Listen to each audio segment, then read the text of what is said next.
I was in the kitchen making coffee on a Tuesday morning when my son-in-law Derek stormed in, face red with rage. He slammed his fist on the counter and screamed that I'd been freeloading for 8 months, that this was his house, and I needed to either pay $900 rent by Friday or pack my bags and get out. My daughter Angela stood behind him, arms crossed, saying nothing.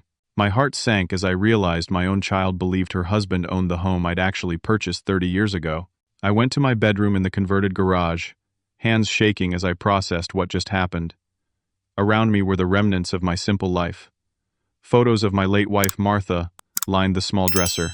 My old carpentry tools hung on pegboard I'd installed myself. A stack of woodworking magazines sat beside my recliner. This garage had become my sanctuary since Martha died from cancer 2 years back. I thought living with Angela and Derek would be good for all of us. I helped with bills, fixed things around the house, kept the yard maintained. I cooked dinner twice a week. I babysat their dog when they traveled. I thought I was being helpful, not a burden. I met Martha when I was 23 years old, working construction in downtown Portland. She was a secretary at the architectural firm that designed the building we were erecting. I asked her out 17 times before she said yes. We married a year later. I worked construction for 43 years, saved every penny we didn't absolutely need. Martha clipped coupons, sewed our clothes, made our furniture. We lived carefully, with purpose. In 1995, I finally had enough saved to buy this house. $175,000. It was the proudest day of my life, handing Martha those keys. Angela was 3 years old then. I carried her on my shoulders through every room, promising her this house would always be her home. When Angela turned 21, I put the house in a family trust with her as beneficiary. I wanted her to have security, to know she'd always have a roof over her head no matter what happened to me. The trust documents sat in a safe deposit box downtown at First National Bank. I never told Angela about the trust. In my mind, it was going to be a surprise inheritance someday, something to comfort her after I was gone. I'd been paying the property taxes from my retirement account every year without mentioning it to anyone. The bills came to my post office box. I'd write the check, mail it in, file the receipt. Angela and Derek never knew. That afternoon, I drove to the county recorder's office. My ribs ached from the tension. I hadn't slept well since Martha passed, and this morning's confrontation made everything worse. The clerk, a young woman named Jennifer with kind eyes, pulled up the property records on her computer. The house was still registered to the Blair Family Trust, with me as trustee. But there was something else. 6 months ago, Derek had filed a quitclaim deed, claiming ownership. I stared at the signature. It looked like Angela's handwriting. But something was off about the loops and curves. Jennifer leaned closer to her screen. She'd worked in the recorder's office for 12 years and knew forgery when she saw it. She printed everything for me, highlighted the discrepancies, suggested I contact a lawyer immediately. I sat in my truck in the parking lot, looking at the documents. My phone buzzed. Text messages from Derek started pouring in. "You have 72 hours, old man. Don't think you can stay here for free. Angela agrees you're taking advantage of us. Time to grow up and contribute or move out. We're done carrying you." My hands shook holding the phone. Each message felt like a punch. I'd raised Angela to be independent, strong, compassionate. How had she turned so cold? Or had Derek poisoned her against me so thoroughly she couldn't see the truth anymore? I drove home slowly, dreading what came next. Angela's car was in the driveway. Derek's truck was gone. Maybe I could talk to her alone, explain things, show her the trust documents. She was waiting in the living room. The room Martha and I had painted together, where we'd celebrated every Christmas, where Angela had opened birthday presents and graduation cards. Angela sat on the couch, hands folded in her lap, eyes red from crying. I thought maybe she was having second thoughts about Derek's ultimatum. Maybe she wanted to apologize, to hear my side. I sat down across from her, ready to explain everything. But her first words crushed me. "Dad, I love you, but Derek is my husband. I have to believe him." She told me Derek had shown her proof that I'd been secretly taking money from their bank account for months. Bank statements with withdrawals I supposedly made. I'd never touched their money. I had my own retirement account, my own savings. I didn't need their money. Derek had been embezzling from their joint account and framing me for it. Creating false bank statements, probably using basic photo editing software. And Angela believed him because she wanted her marriage to work more than she wanted to trust her father. She suggested I go stay with my brother Frank for a while, just until things calmed down, until I could get my head straight. She said it like I was the one being unreasonable. I stood up, feeling 100 years old instead of 67. I didn't argue. What was the point? She'd already chosen Derek's lies over my truth. Arguing would only make me look defensive, guilty. I walked back to the garage without another word. That night, lying on my narrow bed, staring at the ceiling, I made a decision. I wouldn't just leave quietly. I wouldn't let Derek win by default. I'd sell the house and force the truth into the open. Sometimes you had to burn the bridge to reveal what was hiding underneath. Morning came cold and gray. Rain tapped against the garage windows. I hadn't slept more than an hour. My mind kept circling back to Angela's face, the way she wouldn't meet my eyes when she chose Derek over me. At 6:30, I called my lawyer Howard Walsh. We'd worked together back when I was running construction crews. Howard handled contract disputes, worker compensation cases, the occasional lawsuit. He was 70 years old now, mostly retired, but still sharp as a tack. We met at Sally's Diner on Morrison Street at 7. The place smelled like bacon and coffee and old vinyl. Howard was already in a booth when I arrived, reading the newspaper, glasses perched on his nose. I slid into the seat across from him and laid out the whole story. The confrontation with Derek, the eviction threat, the forged quitclaim deed, Angela's betrayal. Howard listened without interrupting, occasionally jotting notes on a legal pad. When I finished, he sat back and whistled low. "Blair, this is worse than I thought, but you've got the law on your side." He'd brought the trust documents from my safe deposit box. We spread them across the table, reviewing every clause. Howard confirmed what I already knew. As trustee, I had full legal authority to manage the property, including selling it. Angela was the beneficiary, but that didn't give her control until I stepped down as trustee or died. Howard warned me this would create a massive family conflict. Angela would feel betrayed. Derek would come after me legally, probably criminally.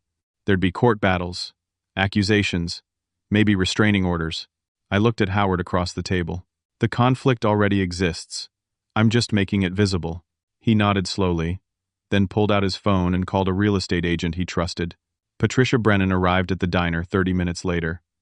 She was 50-something, sharp suit, sharper eyes. She specialized in quick sales, no drama, cash deals. Howard said she was the best in Portland for situations like mine. Patricia asked questions about the house. Square footage, condition, neighborhood, recent sales in the area. She pulled up comparable properties on her tablet right there at the table. "Your house is worth between $890,000 and $920,000, depending on the buyer." The neighborhoods exploded in value. Young families, tech workers, everyone wants to be in that school district. She said she could have it sold in 10 days if I was serious. Maybe faster if she reached out to developers looking for teardowns. I signed her papers right there. Authorization to list, to negotiate, to close. Howard witnessed my signature, notarized it on the spot with his portable stamp. By 10 in the morning, the house was officially on the market. I spent the rest of that day packing my belongings. Derek was at work. Angela was running errands. I moved quickly, efficiently. Clothes in boxes, tools in milk crates, photos wrapped in newspaper. I'd lived out of a duffel bag for years when I worked construction. Packing up my life took less time than I expected. I'd rented a small apartment across town that morning. First month, and deposit paid in cash from my savings account. It was in a complex off 82nd Avenue. Nothing fancy, but it was mine. Before I left, I wrote a note and left it on the kitchen counter. "I'll be out of your way. Good luck with everything." I loaded my truck and drove away from the house I'd built my life in. In the rearview mirror, I watched it disappear. Martha and I had planted the rose bushes in the front yard. I'd built the fence when Angela was 5. Every nail in that house I'd hammered with purpose and love. Now it was just wood and drywall. An hour after I got to my new apartment, my phone buzzed. Text from Angela. Dad, I'm sorry it came to this. Derek says you'll thank us later for the tough love. I didn't respond. What could I say? She'd made her choice. That evening, my phone rang. It was Mrs. Kowalski, my neighbor from the old street. She was 81, lived alone since her husband died, and Martha used to bring her soup every Sunday. Blair. I have to tell you what I just heard. She'd been at the neighborhood barbecue that afternoon. Derek had been there, holding court, drinking beer, laughing. He told everyone he finally got rid of the old freeloader. Said I'd been mentally declining since Martha died, becoming difficult and unstable. He'd painted himself as the patient son-in-law who'd finally had to make the tough choice. Mrs. Kowalski knew the truth. She'd been at our house the day I signed the original deed back in '95. She'd seen the paperwork, congratulated Martha and me. She was furious on my behalf. I thanked her for calling, but my mind was already racing ahead. Derek wasn't just lying to Angela. He was poisoning the whole neighborhood against me, building a narrative where I was the villain, and he was the hero. The next morning, Howard called with news. He'd hired a private investigator, a guy named Carl Brennan who happened to be Patricia's brother. Small world. Carl was former police, now did private work, specialized in financial fraud. Carl had been digging into Derek's background. What he found made my blood run cold. Derek had $17,000 in gambling debts. Sports betting, online poker, slot machines at the Indian casino across the river. He'd been hiding it from Angela for over a year. Worse, Derek had borrowed money from a loan shark named Eddie Volkov. Russian guy. Ran operations out of a warehouse in northwest Portland. Legitimate business on paper, but everyone knew what really went on there. Derek had been using the house as collateral for the loan. He'd shown Eddie fake documents claiming he owned the property outright. Eddie thought he had a $900,000 house backing a $20,000 loan. Safe bet? Or so Eddie believed. Now Derek was in deep trouble with dangerous people. Howard's voice was grim on the phone. Blair, you need to be careful. Eddie Volkov doesn't play games. If Derek defaults, Eddie will come looking for payment anywhere he can find it. I hung up feeling sick. This wasn't just about a house anymore. This was about real danger, the kind that left people hurt or worse. That afternoon I was in my apartment unpacking books when someone knocked on my door. Heavy, aggressive knocking. Not the knock of a neighbor bringing cookies. I looked through the peephole and saw two men in dark jackets. Big guys, the kind who lifted weights for a living. I knew what this was before I opened the door. I cracked it open, chain still attached. The bigger one, shaved head and tattoos creeping up his neck, smiled without warmth. You're Blair? Derek Sullivan's father-in-law? I nodded. Derek tells us you're trying to steal his house. Says you're messing up his ability to repay a loan. That's bad for business. Bad for you. The second guy, shorter but thicker, stepped closer. Eddie Volkov wants you to know that if the house situation falls through, we'll hold you responsible. You and Derek, your family, right? Family shares debts. The big one reached through the gap and grabbed my shirt collar, pulled me forward until my face hit the chain. Pain shot through my nose. Old man, stay out of Derek's business, or accidents happen. Understand? They left me standing there, door hanging open, nose bleeding. I stumbled to the bathroom, grabbed a towel, pressed it to my face. My hands were shaking. Not from fear, exactly. From rage. Derek had painted a target on my back, with dangerous criminals. He'd told them I was the problem, when he was the one who'd lied and cheated and gambled away money he didn't have. I looked at myself in the mirror. Blood on my face, gray hair wild, eyes tired and old. For a moment I saw Martha's face beside mine, the way she'd look at me when I came home frustrated from a bad day at work. She'd cup my face in her hands and say, Blair, don't you dare give up. We didn't come this far to quit now. I cleaned myself up, checked my apartment door lock. It was damaged where one of the guys had leaned on it. I'd need to get it fixed. I called Howard, told him what happened. He swore, long and creative. Then he said something that surprised me. Blair, I'm calling the police. This is assault and extortion. But Howard, that'll just make things worse with Eddie. Maybe. Or maybe it's time to stop playing defense. Detective Sandra Murphy came to my apartment an hour later. She was mid-40s, no nonsense, took detailed notes while I explained everything. She photographed my bloody nose, the damaged lock, took down descriptions of the two men. She asked about Derek, about the house, about Eddie Volkov. When I mentioned Eddie's name, something changed in her expression. We've been watching Volkov for 6 months, building a case. If Derek's involved with him, that's leverage we can use. But then she told me something that made my stomach drop.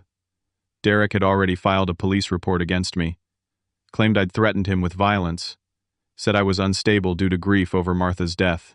He'd produced text messages as evidence, but Detective Murphy said they looked suspicious, probably doctored. Derek had also filed for an emergency restraining order. The judge had granted it based on Derek's testimony. I couldn't go within 500 feet of Angela or Derek. Couldn't contact them directly. If I violated the order, I'd be arrested immediately. I felt the walls closing in. Derek was 3 steps ahead of me, blocking every move before I could make it. Detective Murphy left with promises to investigate, but I could see in her eyes she knew how these things went. The system moved slowly. Derek was smart and fast. That evening, I left my apartment to get groceries. The sun was setting, painting the sky orange and purple. I was thinking about what to make for dinner, trying to keep my mind off everything else, when a black sedan pulled up beside me in the parking lot. The back door opened. A man in an expensive suit stepped out, mid-50s, graying hair slicked back, eyes like frozen river water. "Blair, get in. We need to talk." I knew this was Eddie Volkov before he said another word. Something about the way he moved, the quiet confidence of someone who'd never heard the word no. I got in the car. What choice did I have? His 2 enforcers from earlier were in the front seat. Eddie sat beside me, smelling like expensive cologne and cigarettes. "Derek Sullivan owes me money. $22,000 now with interest. I understand you just sold a house. My house, according to Derek's paperwork." I tried to explain, but Eddie raised a hand. "I don't care about your family drama.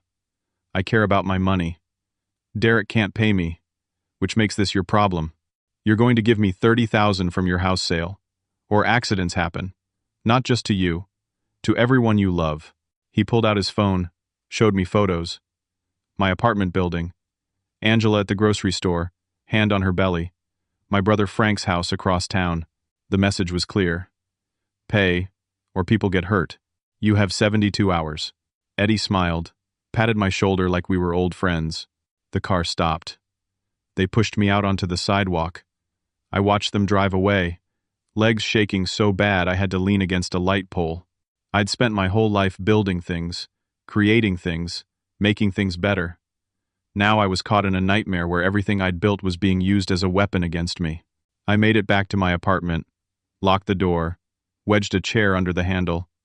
Then I sat on the floor and tried to figure out how I'd gotten here and how I was going to get out alive. The next morning, I called Howard at midnight. Couldn't wait until business hours. He answered on the 3rd ring, groggy but alert when he heard my voice. We met at his office at 6 in the morning. I told him about Eddie, the threats, the 72-hour deadline. Howard made notes, face grave. "Paying Eddie is extortion, but not paying risks violence against you and Angela. We decided to go to the FBI. Loan sharking was federal. They'd have resources local police didn't, but investigations took time, and I didn't have time." Howard made calls. By 8 o'clock we had a meeting scheduled with an FBI agent for the following week. It wasn't soon enough, but it was something. That afternoon, I had to appear in court for the restraining order hearing. Derek had filed the emergency order, but now a judge would decide if it should be permanent. The courtroom was small, wood-paneled, smelling like old paper and floor wax. Derek sat at the plaintiff's table with his lawyer, Brad Stevenson. Brad was young, maybe 35, expensive suit, confident smile. The kind of lawyer who won by being smarter and faster than everyone else. Derek testified first. He'd clearly practiced. His voice cracked at the right moments. His eyes got misty when he talked about feeling threatened. He described me as a grieving old man who'd become violent and erratic after Martha's death. Said I blamed him for taking Angela away, for breaking up our family. He produced text messages, screenshots showing me sending him angry threats. Except, I'd never sent those messages. They were fabricated, created in some app or photoshopped together. But they looked real enough on paper. Brad walked Derek through his testimony, building a narrative. The patient son-in-law trying to help his troubled father-in-law. The difficult old man who refused help and turned hostile. The young husband trying to protect his wife. Derek was convincing. I watched the judge, tried to read her expression. Judge Christine Hayes, late 50s, reputation for being tough, but fair. She took notes, asked clarifying questions, seemed genuinely concerned. Then it was my turn to testify. Howard walked me through the truth. I explained that I owned the house, had owned it for 30 years, showed the trust documents, the original deed, the tax payment receipts. Judge Hayes looked surprised. This wasn't in any of the initial filings. I explained about the forged quitclaim deed, about Derek's lies, about the embezzlement. Brad objected repeatedly, claiming this was irrelevant to the threat allegations. Judge Hayes overruled him, said she needed full context. But then Brad called Angela to testify. My daughter walked to the witness stand in a blue dress, hands folded over her stomach. She was starting to show now, maybe 4 months along. The baby I didn't know about until this mess started. She wouldn't look at me. Brad asked her gentle questions. How had I behaved since Martha died? Had I seemed angry or unstable? Had she felt safe around me? Angela testified that I'd changed after Mom passed. Became withdrawn and angry. She said Derek had been patient and kind, trying to help me through my grief. She said she loved me but worried about my mental state. Every word was a knife. She was reciting lines Derek had fed her, I could tell. The phrases were too polished, too rehearsed, but she believed them. He'd gaslighted her so thoroughly she couldn't see the truth anymore. The judge called a recess. Howard and I stepped into the hallway. He put a hand on my shoulder. This isn't going well, Blair. The judge is sympathetic, but Angela's testimony is powerful, and you're fighting an uphill battle with the forged texts. We went back in. The hearing continued. More testimony. More evidence. Then Patricia called my cell phone. The judge allowed me to step out and take it. Blair, we have movement on the house. Developer wants it for $910,000 cash. Wants to close in 48 hours. Are you in? I looked back at the courtroom, at Derek sitting there playing victim, at Angela believing his lies. Yes, let's do it. 2 days later, I sat in the title company office, signing papers. The closing felt surreal, like watching someone else's life happen.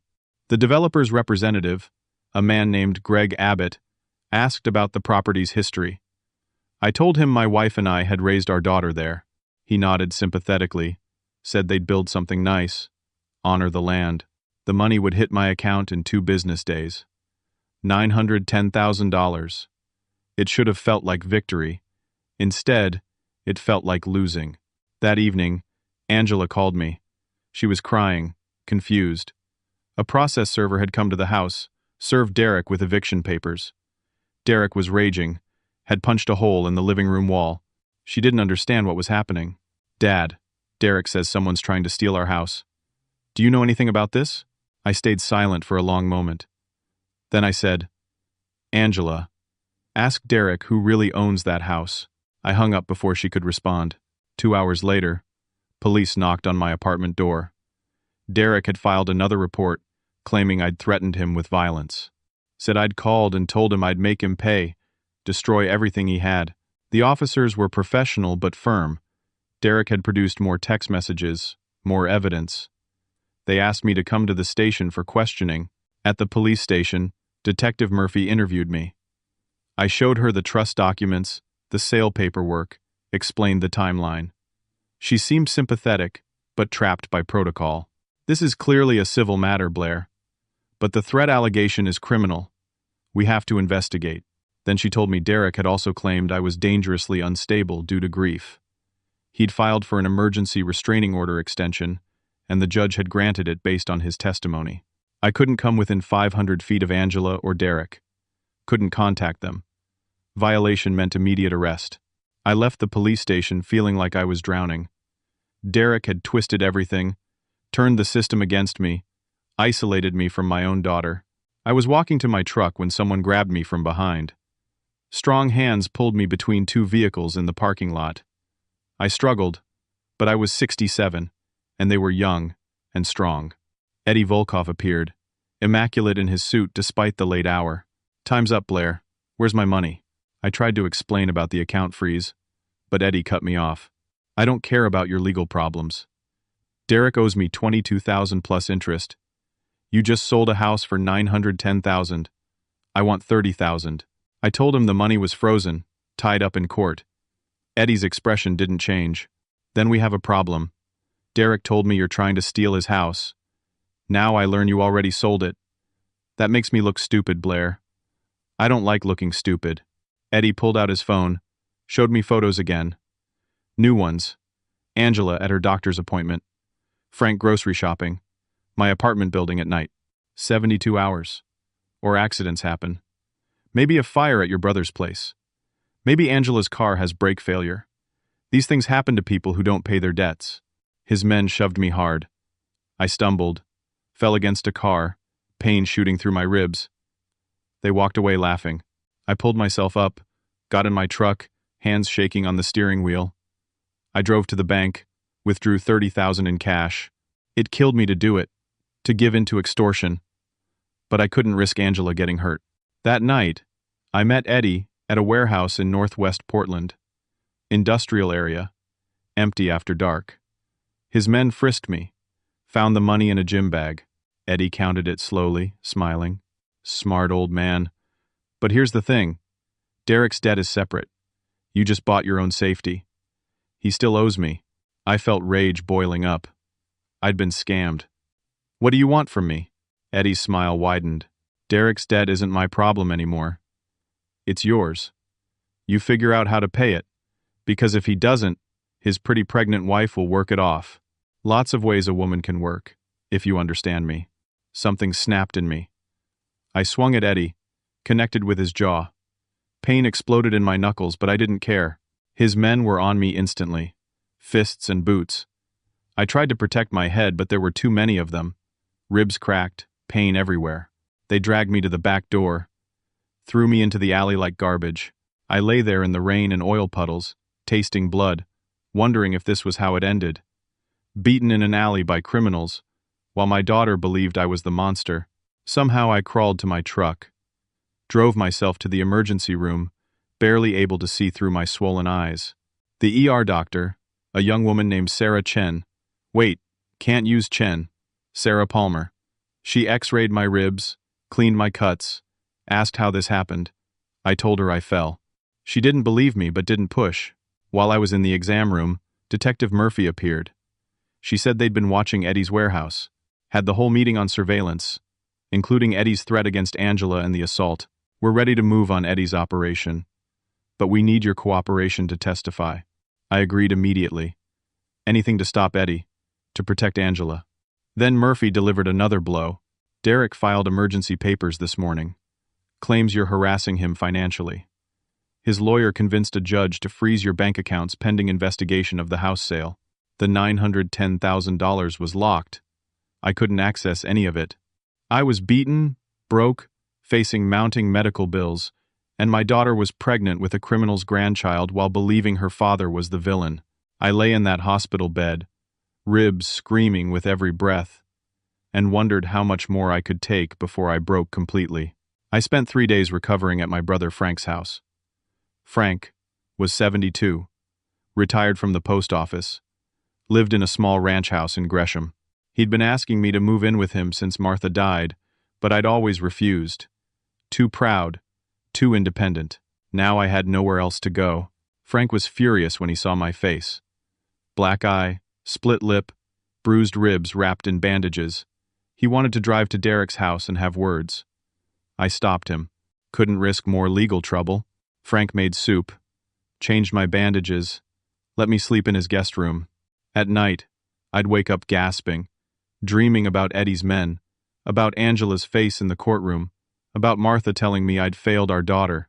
Howard visited on day 3. He brought papers, a legal strategy to unfreeze my accounts. It would take time, maybe weeks. Meanwhile, I was living on the $700 I'd had in my wallet when the accounts froze. On day 12 after the house sale, sheriff's deputies arrived at the house. Mrs. Kowalski called to tell me. She watched from her window as they served formal eviction papers to Derek and Angela. 72 hours to vacate the premises. That evening, my phone rang. Frank's landline. I'd given up carrying my cell phone after the death threats. It was Angela, hysterical. Dad, they're trying to take our house. We got papers. They say we have to leave in 3 days. I don't understand what's happening. Her voice broke my heart. I tried to explain gently that I owned the house, that I'd sold it. She screamed at me. How could you do this to us? To your grandchild? I tried to tell her about Derek's lies, the forged deed, the gambling debts. She wouldn't listen. Said Derek explained everything. That I was bitter and vindictive, trying to punish her for getting married. She hung up on me. An hour later, my cell phone rang. Unknown number. I answered anyway. It was Derek. His voice was different. Desperate, scared, the arrogance gone. Blair, we need to talk. Man to man. I didn't understand the house situation. My lawyer explained it to me. I know you own it. I made mistakes. He begged me to stop the eviction. Reminded me Angela was pregnant, that they had nowhere to go. Please, just give us time to find a place. I stayed silent, listening to him plead. Then his tone shifted. The desperation turned cold. You'll never see your grandchild, old man. I'll make sure of that. I'll move Angela across the country. You'll die alone without ever meeting your granddaughter. He hung up. I sat there holding the phone, feeling hollowed out. The next day, Derek's lawyer Brad filed emergency papers claiming the house sale was done in bad faith. Argued I'd sold it specifically to harm Derek and pregnant Angela. Requested the judge halt the eviction and reverse the sale. The hearing was scheduled for the following morning. Judge Ronald Patterson presided. He was older, maybe 70, gray beard, stern expression, reputation for no-nonsense rulings. Brad gave an impassioned opening statement, painted me as a vindictive old man punishing his daughter for choosing her husband, claimed I'd secretly sold the house without warning, leaving a pregnant woman homeless. The developer couple, Greg and Linda Abbott, testified. They'd bought the house in good faith through proper legal channels, already invested $60,000 in architectural plans for the duplex they'd build. Demolition was scheduled. Their lawyer threatened to sue everyone if the deal fell through. Then Derek took the stand. He gave the performance of his life. Said he'd thought his late father left him the house. Some documents, some confusion, an honest mistake. He apologized tearfully to me across the courtroom. Said he'd been trying to help. Thought I needed to contribute my share. Didn't realize I was the actual owner. He admitted the rent demand was wrong but claimed good intentions. Then he pointed to Angela in the gallery, hand resting on her visible baby bump. Your Honor, my wife is 4 months pregnant. We have nowhere to go. I'm begging for mercy, for time to find housing. This is our child's grandfather doing this to us. Judge Patterson seemed moved. I could see him wavering. Howard stood up. Your Honor, I have new evidence. May I approach? He submitted documents just received from the FBI. Eddie Volkov had been arrested that morning. In his records, agents found contracts showing Derek had used the house as collateral for not one but 3 separate loans, totaling $47,000. Derek had forged Angela's signature on every document. There were also text messages from Derek's seized phone. Messages to Eddie plotting to milk the old man's equity, then disappear before anyone figured it out. Derek was planning to take out a massive home equity loan, flee with the money, leave Angela behind to face the consequences. Judge Patterson's face darkened as he read. Derek jumped up from the witness stand, screaming, "That evidence is fabricated. They're framing me." Brad tried to calm him down, but Derek lost control completely. He pointed at me across the courtroom, face purple with rage. "You should have just died with your wife, old man. This was supposed to be my house. Angela was supposed to be my meal ticket." The courtroom went silent. Angela gasped, hand flying to her mouth. The judge stared at Derek, expression unreadable. Derek's mask had finally slipped. Everyone saw who he really was. Judge Patterson's voice cut through the silence like a blade. "Mr. Sullivan, sit down. This court denies your motion. The eviction will proceed as scheduled. Furthermore, I'm referring your case to the prosecutor's office for fraud charges. Court officers, please escort Mr. Sullivan out." Officers moved toward Derek. He tried to run, but they grabbed him. As they dragged him from the courtroom, he screamed at Angela. "This is your fault.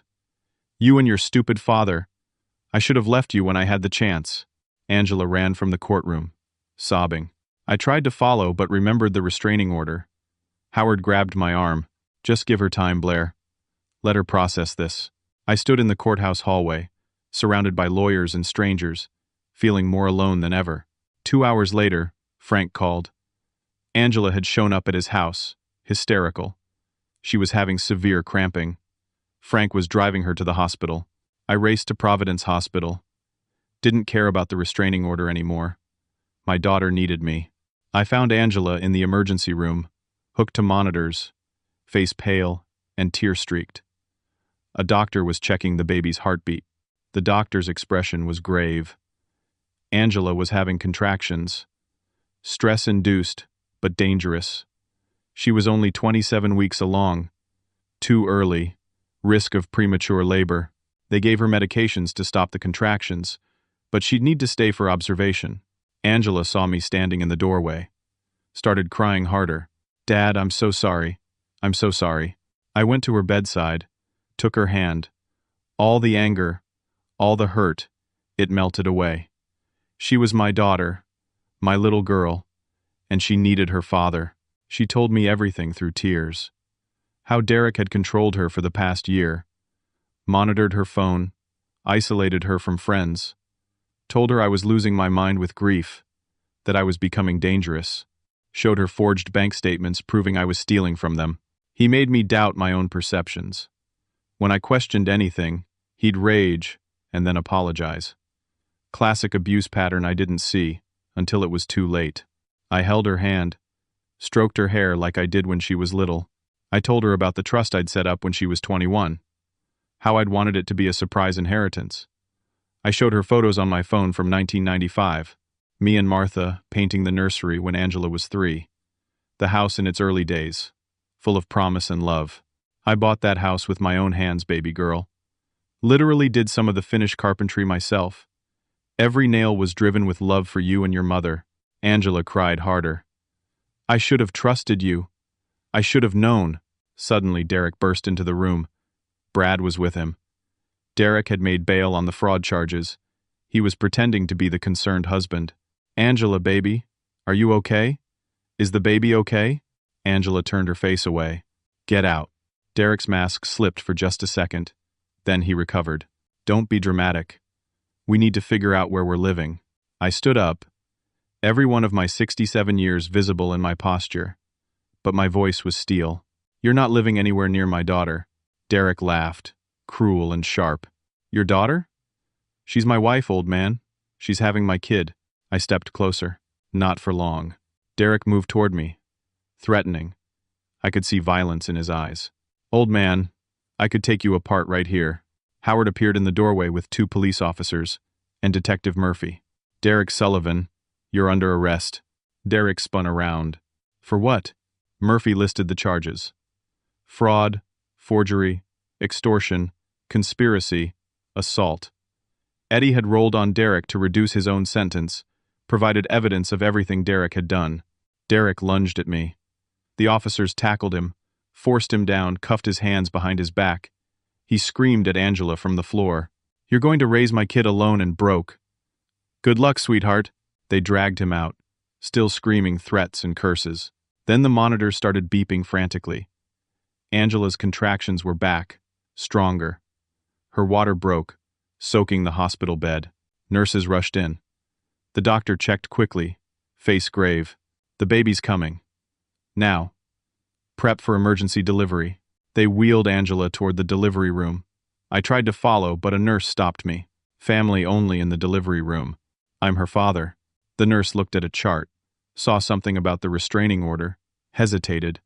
Angela's voice cut through the chaos. "Let him come. I need my dad." They let me in. What followed was 4 hours of terror and prayer. Angela in pain, doctors rushing around, monitors beeping, machines humming. I held her hand, whispered encouragement, felt utterly helpless. Finally, a thin cry cut through the noise. Weak but real. "It's a girl. 3 pounds, 8 ounces. The doctor held up a tiny, red, wrinkled thing that was my granddaughter. She was so small, fragile, covered in tubes and wires almost immediately. The NICU team took her away before I could really see her face. Angela was exhausted, pale as the sheets. Is she okay? The doctor's expression was carefully neutral. She's premature.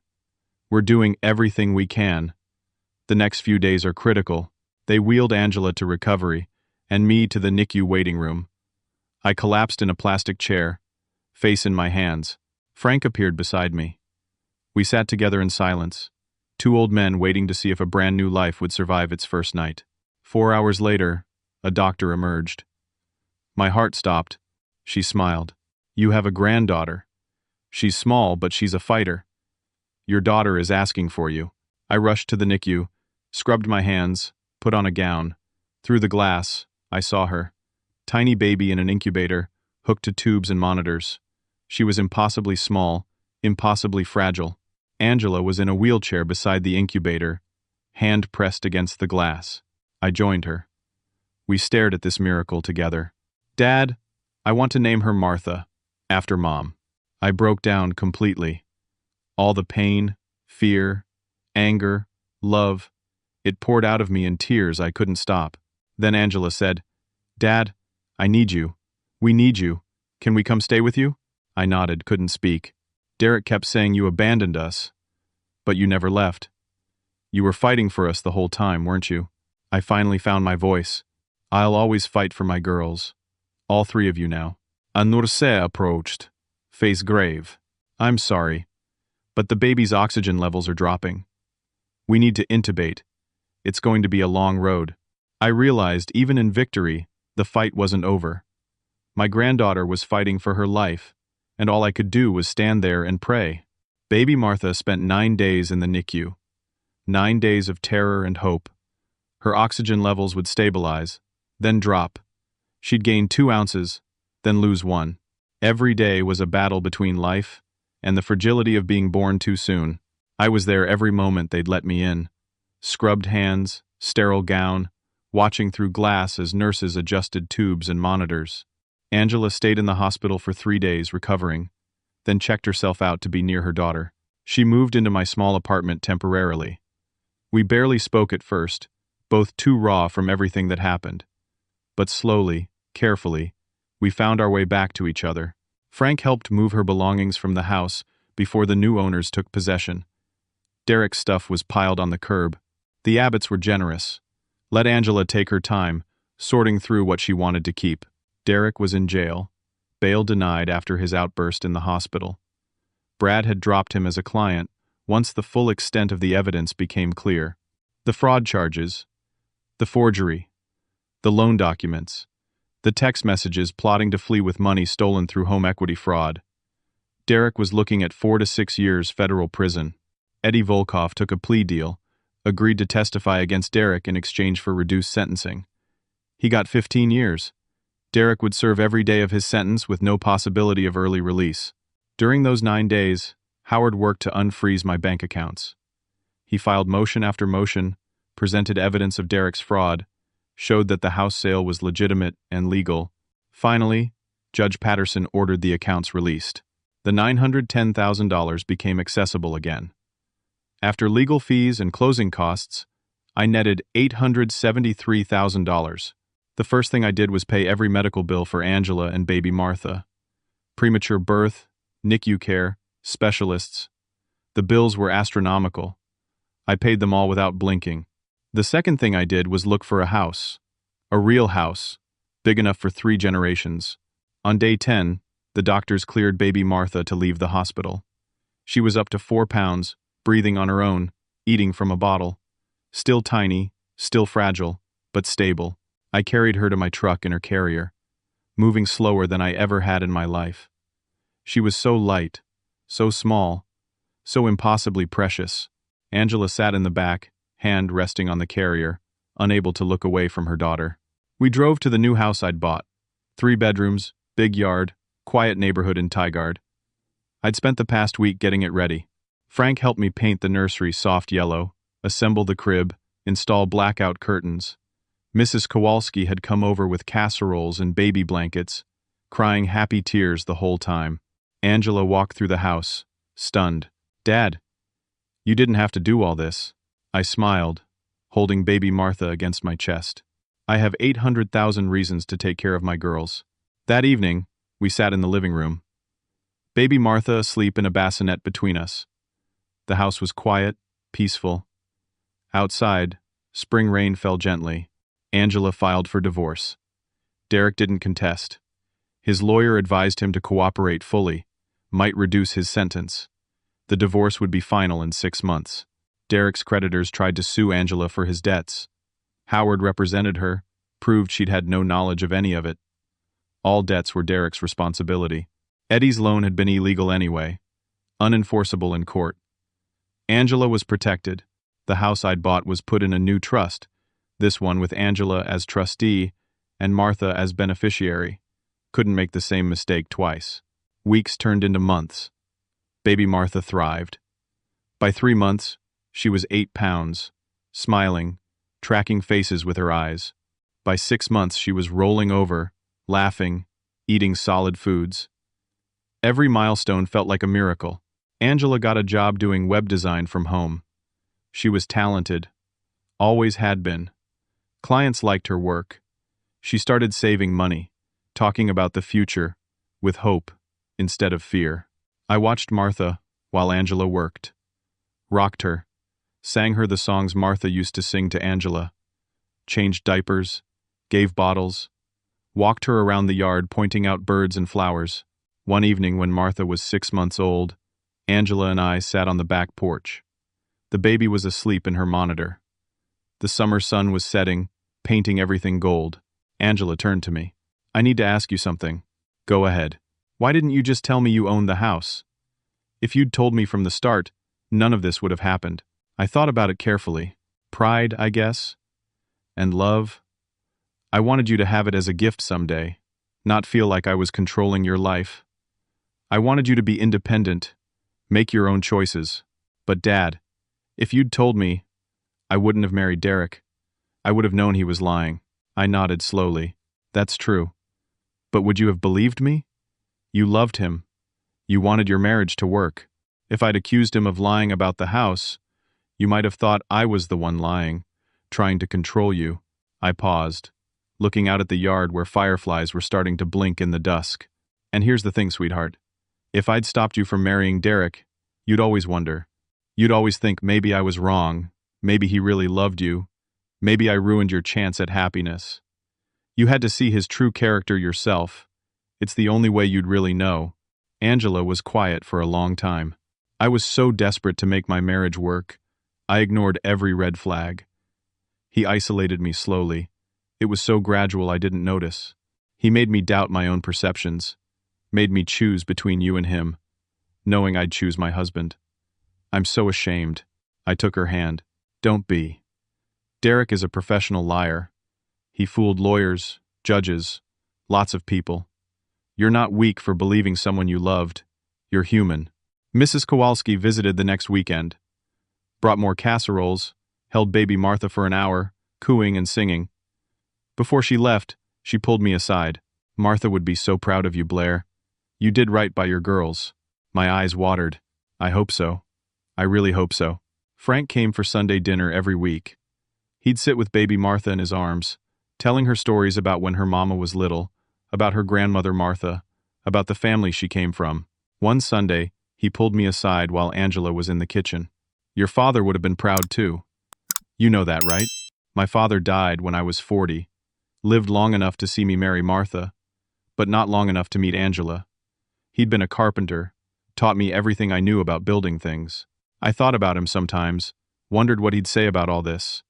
Probably something simple and true, the way he always did." Frank continued. "You're the toughest man I know, Blair. Not because you're strong, because you know when to fight and when to wait. You could have exploded at Derek that first day. Could have thrown him out, pulled out the trust documents, humiliated him on the spot. But I didn't. No.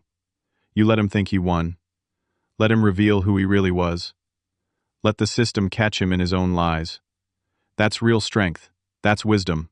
That night, after everyone left, I sat alone in the nursery, watching Martha sleep in her crib. She was growing so fast, changing every day. Already she had Martha's eyes, that same sharp intelligence looking out from her tiny face. I thought about everything that happened. The pain, the betrayal, the fear, but also the justice, the love, the hope. When Derek screamed at me to pay rent or get out, I could have told him the truth right then. Could have shown him the deed, proven I owned the house, put him in his place. But that would have made him the victim in Angela's eyes. Would have made me look like I was abusing my power, using the house as a weapon.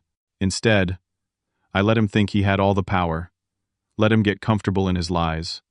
Let him overreach, get greedy, show his true nature to everyone. Sometimes the best revenge isn't fighting back immediately. Sometimes it's patience. It's standing on your truth and letting their lies collapse under their own weight. Martha used to say, "Blair, let the trash take itself out. Don't waste energy fighting people who are already destroying themselves. Just step back and let them do it." She was right. She was always right. I whispered to sleeping baby Martha, "Your grandmother would have loved you so much, little one. She'd sing you songs and bake you cookies and tell you stories about when your mama was small. I wish you could have known her. But maybe you do, in a way. Maybe every time I rock you to sleep, every time I sing those old lullabies, you're hearing her voice through mine." Angela appeared in the doorway. "Dad, you okay?" I wiped my eyes, smiled. "Better than okay, sweetheart. Better than I've been in a long time." The divorce finalized in October. Derek signed the papers from prison, didn't contest anything. His lawyer had explained that cooperation might reduce his sentence, though everyone knew it wouldn't. The evidence was too overwhelming. The charges too serious. Angela was officially single. She dropped Sullivan from her name, went back to being Angela Blair. Baby Martha never had Derek's last name, just Blair. Angela made sure of that. Derek was allowed one supervised phone call to Angela before sentencing. She took it in the living room while I held Martha in the nursery, giving her privacy. I heard her voice through the door, calm and cold. "No, Derek, I don't forgive you. No, Martha won't know you. No, you don't get to be part of our lives. You made your choices. Now live with them." She hung up. I heard her crying softly. I wanted to go to her but knew she needed space to grieve. Not for Derek, but for the life she'd imagined, the marriage that never really existed. Later, she told me Derek had begged for forgiveness. Said prison had changed him, he'd found religion, he understood what he'd done wrong. Classic manipulation. Angela didn't fall for it. He asked about Martha. Wanted to know if she looked like him. Angela told him she looked like her grandmother, like the woman Derek never met because he'd been too busy lying and scheming. Derek's sentencing came in November. Judge Patterson gave him 4 years federal prison for the fraud charges, another 2 years for the forgery. Sentences to run consecutively, 6 years total. Eddie Volkov was sentenced the same day. 15 years for racketeering, loan sharking, assault, extortion. He'd be 70 when he got out, if he survived prison. The prosecutor called me after the sentencing. "Justice was served, Mr. Blair. They won't hurt anyone else for a long time." I thanked him. But justice felt hollow. It didn't undo the damage, didn't erase the trauma. It just meant the bad guys would be locked away for a while. That winter was the best of my life despite everything. Baby Martha learned to sit up, then crawl, then pull herself up on furniture. She said her first word in December. "Dada." Angela cried happy tears, corrected her gently. "Grandpa, say Grandpa." But Martha kept saying Dada, reaching for me with chubby hands. I didn't mind. I'd be whatever she needed me to be. Angela's web design business grew. She had steady clients, good income, was even hiring a part-time assistant. She talked about saving for Martha's college fund, about buying a car, about building a future. Frank got sick in January. Pneumonia landed him in the hospital for a week. He was 73, not as strong as he used to be. I visited every day, brought him soup and magazines and stories about Martha. He recovered, but it scared me. Reminded me that time was precious, that we're all just passing through. Mrs. Kowalski had a stroke in February. Died 3 days later in her sleep. We went to her funeral, me and Angela, and baby Martha. The church was full. She'd touched so many lives in her 81 years. Her daughter came up to me after the service. "Mom always said you were one of the good ones, Mr. Blair. Said you and your wife Martha were the kind of neighbors everyone wishes they had." I thought about all the Sundays Martha brought soup to Mrs. Kowalski, all the conversations over the fence, all the small kindnesses that make a community. Spring came again. Martha turned 1 year old.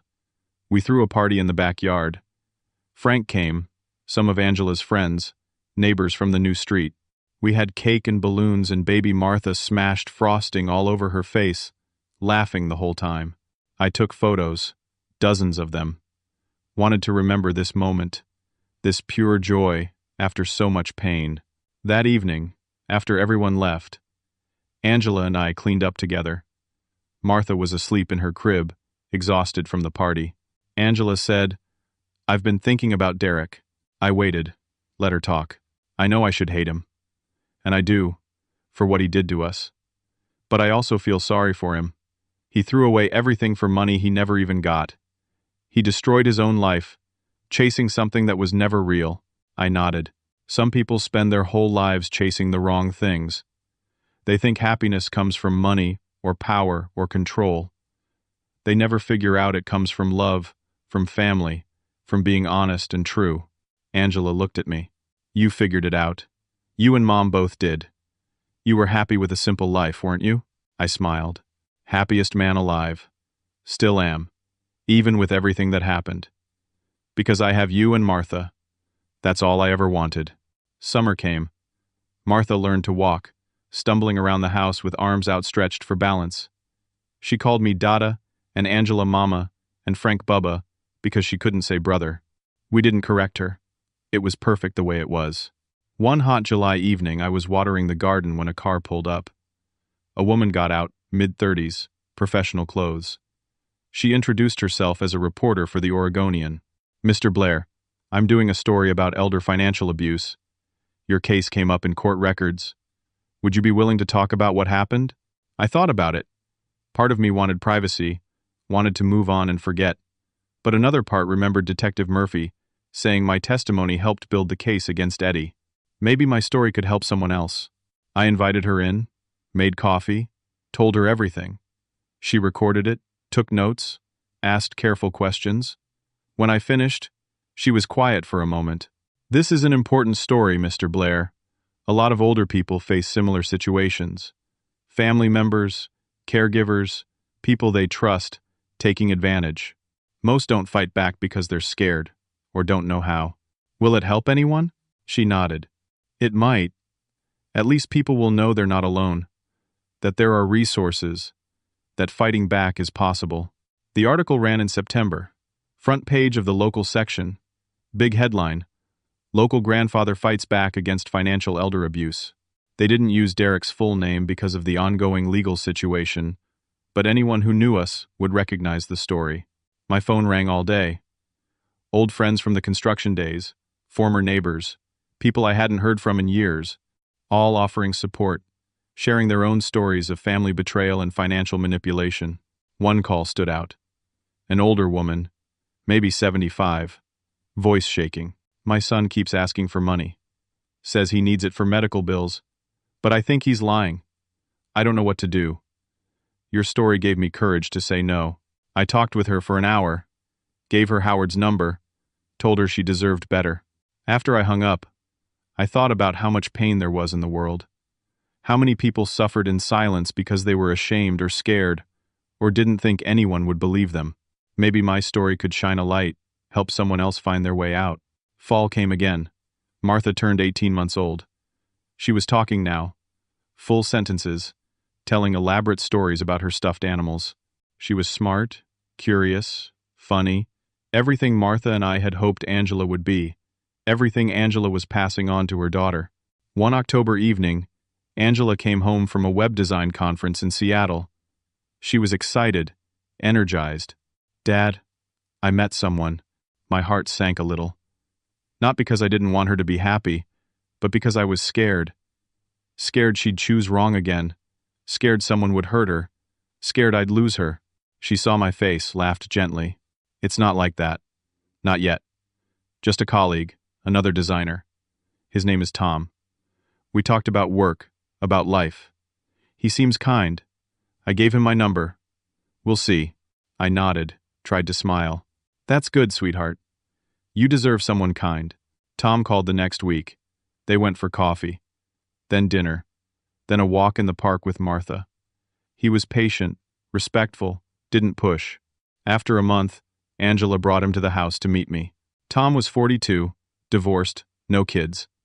Quiet, thoughtful, worked as a graphic designer for a tech company. He shook my hand firmly, looked me in the eye, asked good questions. After he left, Angela asked what I thought. He seems decent. Time will tell. Angela smiled. That's what Mom would have said too. Give it time. See what happens. No rush. I liked that she remembered Martha's wisdom, that she was taking things slow. By December, Tom was a regular presence. He'd come for dinner, play with Martha on the floor, help with dishes, never overstaying his welcome. He asked me about construction, about my years in the business. Listened to my stories without pretending to know more than he did. One evening, he pulled me aside. Mr. Blair, I know Angela's been through hell. I'm not trying to replace anyone or fix anything. I just enjoy her company. She's smart and strong, and I like being around her. I appreciated his honesty. Just don't lie to her. That's all I ask. Whatever happens, be honest. He nodded seriously. I can promise that. Christmas came. Frank, Angela, Tom, Martha, and me around the table. We said grace, held hands, thanked God for family and second chances and new beginnings. I looked around the table at these people I loved, at this life we'd built from the ashes of betrayal and loss, and felt grateful. Martha would have loved this. She'd have loved seeing Angela happy again, seeing baby Martha growing strong and smart, seeing me surrounded by people who cared. After dinner, I went outside for air.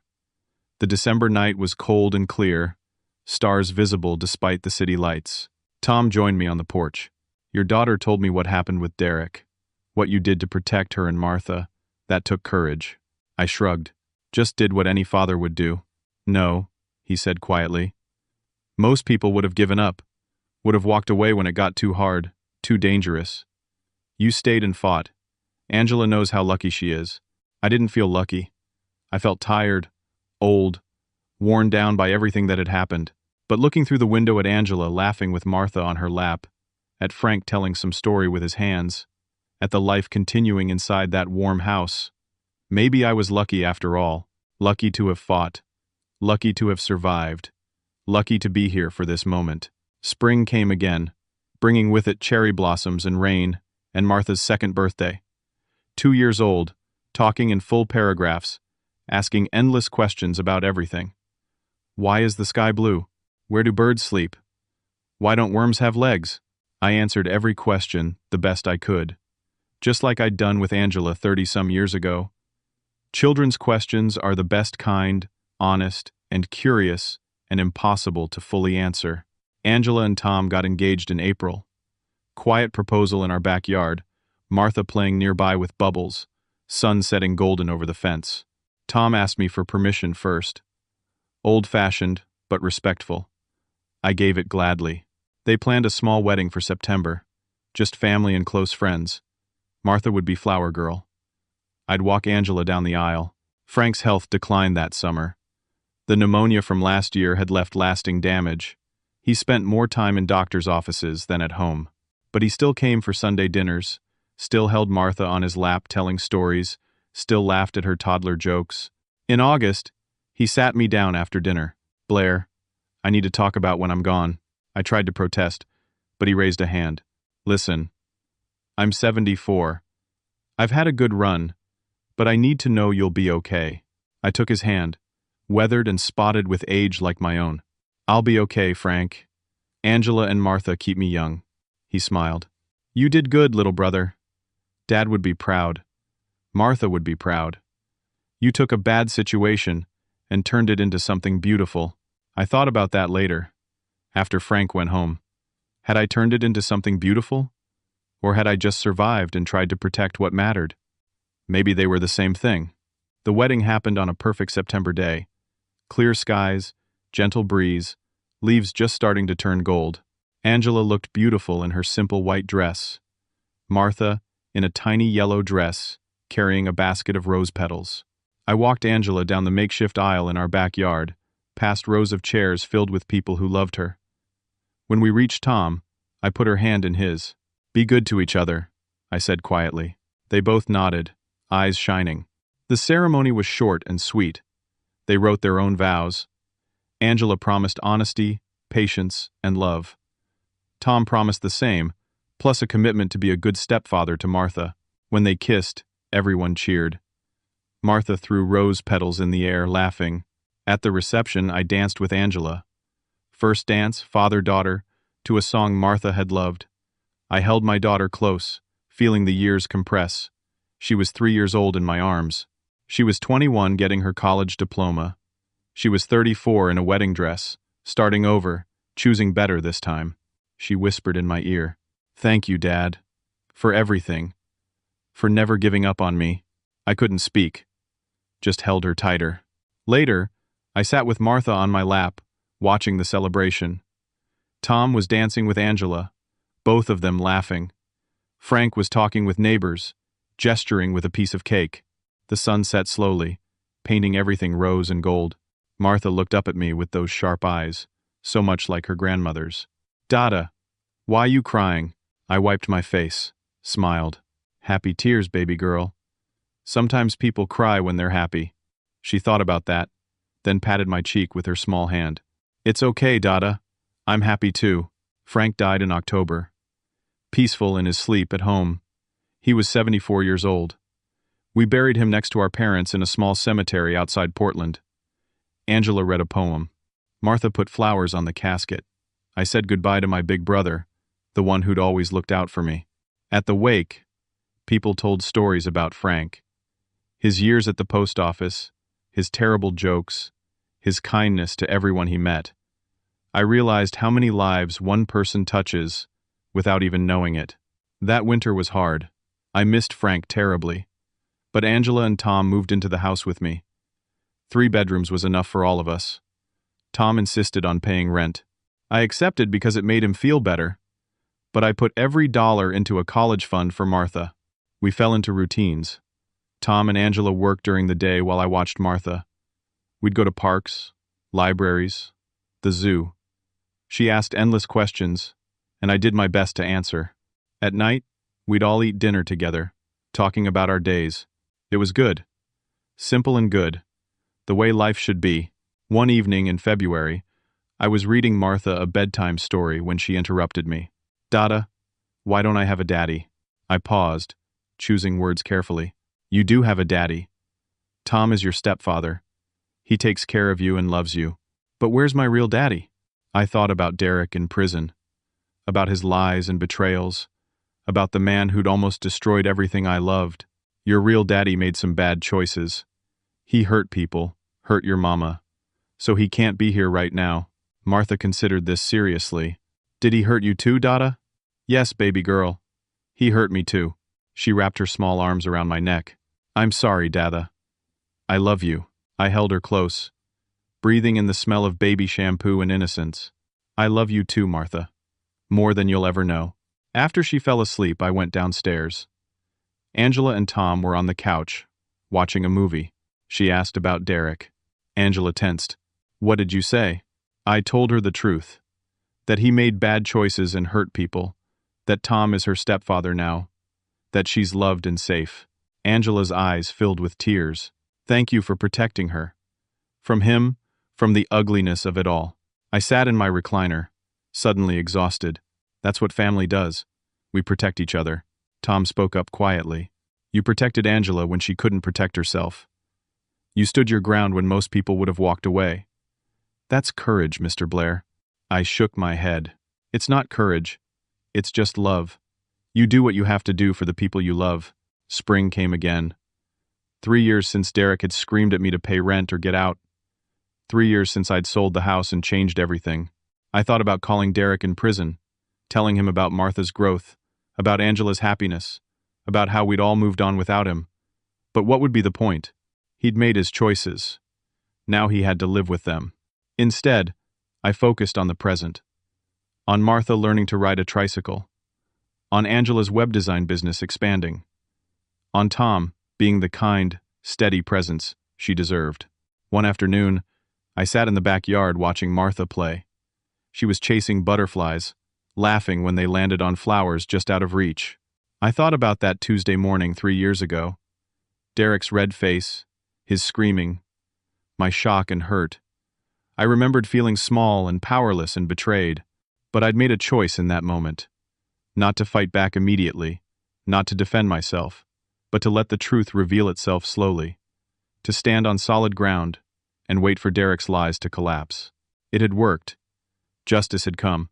Not the way I'd imagined, not without pain and fear and loss, but it had come. I thought about what I'd learned through all of it. Sometimes the best revenge isn't revenge at all. It's patience. It's standing on your truth and letting liars destroy themselves with their own lies. Sometimes strength isn't fighting back immediately. It's knowing when to wait, when to let the system work, when to trust that truth will emerge. Sometimes love means letting people make their own mistakes, even when it hurts to watch. Angela had to see Derek's true character herself.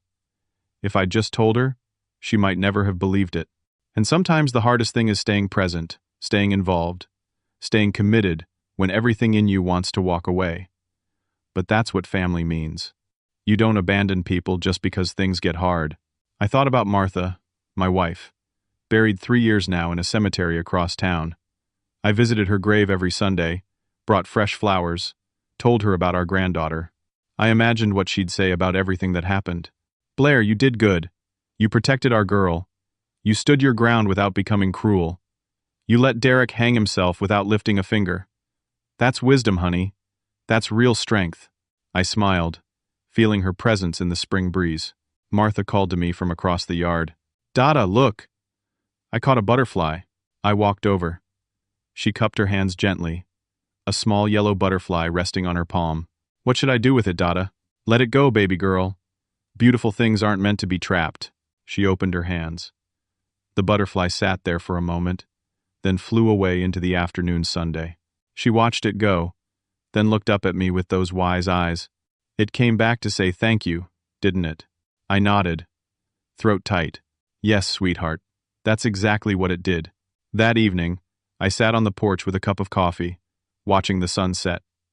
Angela joined me, Martha asleep inside. Dad, I've been meaning to ask you something. Go ahead. Do you regret any of it? The way you handled Derek? Selling the house? All of it? I thought carefully. I regret that you got hurt.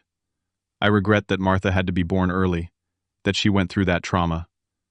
I regret that you lost time you can never get back. I paused, looking at the sunset painting clouds orange and pink. But do I regret standing my ground? Do I regret forcing the truth out? No, because if I hadn't, Derek would have eventually destroyed you completely. He'd have taken everything, left you with nothing, maybe even hurt Martha. Sometimes you have to let things burn to save what matters most. Angela was quiet for a long time. When Derek screamed at me to pay rent or get out, I thought my life was ending. Turns out it was just beginning. She was right. That moment had been an ending and a beginning both. The end of my old life. The beginning of something harder, but more real. I finished my coffee, looked at my daughter sitting beside me in the fading light. You know what I learned through all of this? What? Family isn't about houses or money or blood. It's about who shows up, who stays, who fights. Derek thought owning the house made him family, but he had it backward. Being family means you don't need to own anything to belong. You just need to love, really love. Everything else is just walls and a roof. Angela took my hand. You showed up, Dad. You stayed. You fought. Even when I pushed you away, even when I believed Derek's lies, you never stopped fighting for me. I squeezed her hand. That's what fathers do, sweetheart. That's what love does. Inside, Martha started crying, awake from her nap. Angela went to get her. I sat alone on the porch, thinking about everything we'd been through, everything we'd survived. I thought about Derek in prison, about Eddie Volkov locked away, about all the people who'd tried to destroy what we'd built. They'd failed, because they didn't understand the most basic truth. Love is stronger than lies. Truth outlasts deception. Family built on honesty will always survive family built on fraud. Angela came back with Martha, who was rubbing her eyes and looking cranky. "Say hi to Dada, baby." Martha reached for me. I took her, held her close, felt her small heartbeat against my chest. This was what mattered. This moment, this love, this family we'd fought so hard to protect. I sold a house for $910,000. But I gained something priceless. I gained proof that my daughter's love was real, just buried under someone else's lies. I gained a granddaughter who'll know her grandfather's voice. And I gained the peace of knowing I stood my ground without becoming the villain. That's worth more than any house. More than any amount of money. Martha always said, "What matters isn't what you own. It's what you'd give up for the people you love." I gave up a house. I got my family back. That's not just winning. That's everything. As the stars came out and the night grew cool, I sat there with my granddaughter in my arms, my daughter beside me, and felt at peace. The fight was over. We'd survived. We'd won. And now we got to live. Now, I want to ask you something. Have you ever been in a situation where someone you trusted betrayed you? Where standing your ground felt impossible but walking away felt worse? How did you handle it? I'd love to hear your stories in the comments below. If this story touched your heart or made you think, please hit that like button. And if you want to hear more stories about real people facing impossible choices and coming out stronger, subscribe to this channel and turn on notifications. Share this with someone who needs to hear that it's possible to fight back, to stand up for yourself, to protect the people you love, even when everything seems lost. Thank you for listening to my story. Thank you for taking this journey with me. I hope it reminded you that you're stronger than you think, that truth really does win in the end, and that family built on love will always survive.